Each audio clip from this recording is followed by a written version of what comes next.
Another death in Colorado is being blamed partially on marijuana intoxication. Tonight, CBS 4 investigator Brian Moss takes a closer look at the growing evidence ingesting marijuana is causing some bad outcomes. He was a great kid. Everybody loved him. Daniel Juarez was an 18-year-old soccer standout, making Brighton High School's varsity as a freshman.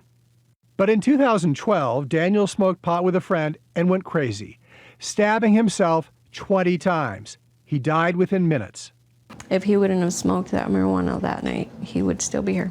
Law enforcement and medical accounts obtained by CBS 4 support Erica Juarez's conclusion about her brother. While smoking pot that night, Daniel Juarez told a friend he was too high. "I just had an epiphany," said Juarez. Then he lost it.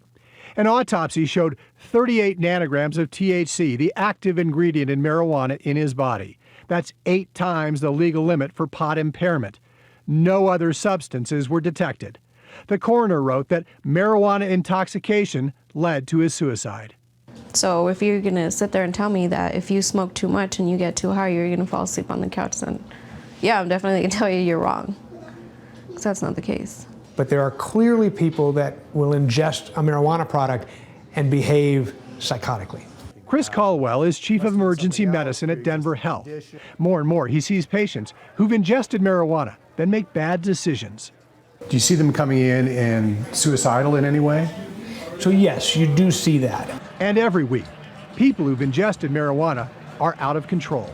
That we have to restrain to ensure the fact that they aren't either a danger to themselves or other people. Like Tron Dose. In 2012, the 26-year-old was returning to his Thornton apartment but lost his keys. He tried to climb the building to get in his balcony, but fell to his death. A responding officer said Dose smelled of alcohol, but by the time blood was drawn, no alcohol was detected. But Dose's blood contained more than 27 nanograms of THC, 5 times the legally impaired limit. I just think his judgment was completely skewed. In Omaha, Nebraska, Dose's sister is still reeling from her brother's death, which she now blames on marijuana impairment. I really believe that that was the main contributor. And you think that he was sort of so stoned that he was making poor decisions? I do. 8 years ago. Then there's Ann Clark in Boulder. Her 17-year-old son Brant killed himself in 2007. 3 weeks before his suicide, my son smoked a lot of marijuana with friends, and he experienced a sudden, major psychotic break. When he took his life 3 weeks later, he left this note. "I'm sorry for what I've done. I wasn't thinking the night I smoked myself out." Marijuana activists like Mason Tvert say pot can have adverse effects on some people, but not on most. He says generalizations derived from a few cases are unfair.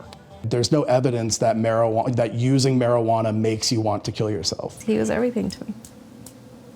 You really miss him, don't you? I do. Yeah. I do. Brian Moss, CBS 4 News.